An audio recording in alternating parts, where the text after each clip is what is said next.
Hello movie lovers, welcome back to another video of status review. আজকের ভিডিওতে আমরা কথা বলতে চলেছি হায়রে বিয়ে হলো কেন এই গানের টিজার রিয়েকশন নিয়ে। তো প্রথম কথা বলতে গেলে খাদানের প্রথম গানটা আমার খুব ডিসেন্ট লেগেছিলো, এবং এরপর এই যে গানটা এসেছে এই গানটা সুপার ভাই, সুপার। তুমি যদি একবার শোনো গানটা তোমার ভালো লাগবেই লাগবে, কারণ এখানকার মিউজিক যে দিয়েছে নীলায়ন চ্যাটার্জি, তার হতে পারে কেরিয়ারের মধ্যে সব থেকে বেস্ট গান হতে পারে এটি।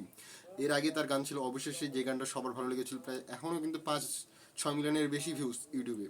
এবং এখন যেই গানটার টিজার রিলিজ করা হয়েছে খাদানের সেকেন্ড সং, এটা কিন্তু হায়রে বিয়ে হলো কেন এইটার যে গানের যে কম্পোজার, তিনি কিন্তু হচ্ছেন নীলায়ন চ্যাটার্জি, এবং সত্যি বলতে গেলে তার কেরিয়ারের সব থেকে বেস্ট সং। এবং আমার মনে হয় যে খাদান মুভির এই গানটা প্রায় 50 মিলিয়ন যে ক্রস করবে সেটা শিওর, কারণ এই গানের মিউজিকটাই দারুণ লাগছে। দেব নাচ করছে, এইটা দেখতে ভালো লাগছে। যিশুদার সাথে নাচ করছে, এই যে একসঙ্গে যে কাজটা করছে এটা দারুণ লাগছে। বরখা, যাকে আমরা প্যারালাল গানে দেখেছিলাম দেবকে সেই দুই পৃথিবীতে, তাকে নিয়ে আসা হয়েছে। মুভিতেও তিনি রয়েছেন, এবং বাবা দেবের হয়তো তিনি হতে পারেন হচ্ছে ওয়াইফ।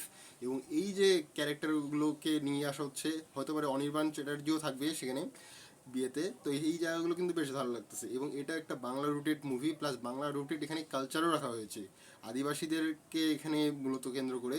আমি লাস্ট দুটো পোস্টার দেখেছি, যেটা রিভিউ করতে পারিনি, সেটা রিভিউও করে দেবো।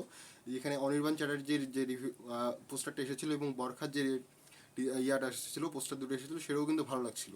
এবং এদেরকে দেখে স্পষ্ট যে তারা আদিবাসী, ঠিক আছে, তার মানে বুঝতে পারছো বাংলা রুটেড কোন জায়গাটা। প্লাস এখানে এই গানটা যে এসেছে, এই গানটা হতে পারে বরখা এবং আমাদের বাবা দেবের এই দুজনের বিয়ে, এবং সেই বিয়েতে উপলক্ষে এই গানটা চলছে। এবং এই গানটার মিউজিক শুরুর দিক থেকেই কিন্তু দারুণ লাগছে, প্রথম দিক থেকে যখন ভালো লাগছে, প্লাস আমি বলতে পারি যে এটা দারুণ একটা হিট গান হবে। এবং এখন মেইন কথাটা, যে এই গানের মধ্যে কয়েকটা জিনিস আপনার নোটিস করার মতো। ফার্স্ট অফ অল, আমি যেটা নোটিস করেছি, এই গানের মধ্যে প্যারালাল যে ইয়েটা ছিল, গানটা ছিল সেই দুই পৃথিবীর, সেখানে কিন্তু আপনার একটা ইয়ার মধ্যে দেখেছিলাম, একটা প্রায় সার্কাস বা এই টাইপের কিছু। এই গানের মধ্যেও ব্যাকগ্রাউন্ডে যদি তোমার একটু নোটিস দেখো, তাহলে এখানেও কিন্তু একটা সার্কাস টাইপেরই কিন্তু একটা ব্যাকগ্রাউন্ড রাখা হয়েছে।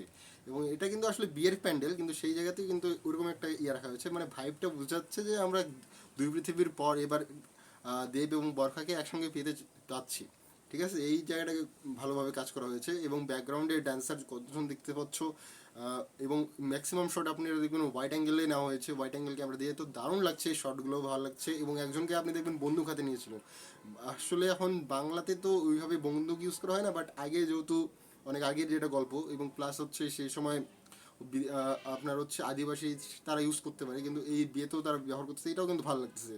বাংলা রুটেড ফিলিং আসতেছে, প্লাস পুরো টিজারটা দারুণ ছিল। কালকে গান আসতেছে, পরশুদিন গান আসতেছে, এবং গানটা কিন্তু শুক্রবার দারুণভাবে একটা মানে ভিউজ জেনারেট করবে, এবং ট্রেন্ডিংয়ে যে থাকবে সেটা দারুণভাবে থাকবে। তো এর আগে যে গানটা ছিল আমাদের খাদানের যে ফার্স্ট সং রাজা রাজা, সেই গানের মধ্যে কিন্তু অনেকে মনে হচ্ছিল যে অতটাও ভালো না, কিন্তু এই গানটা যখন তারা শুনবে, এই গানটা দারুণ, মানে খাদানকে অন্য লেভেলে নিয়ে যাবে, ক্রেজটা অনেক উপরে উঠে যাবে। তো এই ছিল বলার। তো আশা করি ভিডিওটি ভালো লেগেছে, টিজারটা আমার দারুণ লেগেলো। তো আশা করি তোমাদের কেমন লাগলো অবশ্যই কমেন্টস করে জানিয়ে দাও। বাই ফ্রেন্ডস, চ্যানেল দুটো থেকে হচ্ছে বাই, এবং সাবস্ক্রাইব বাটনে ক্লিক করে রাখিও।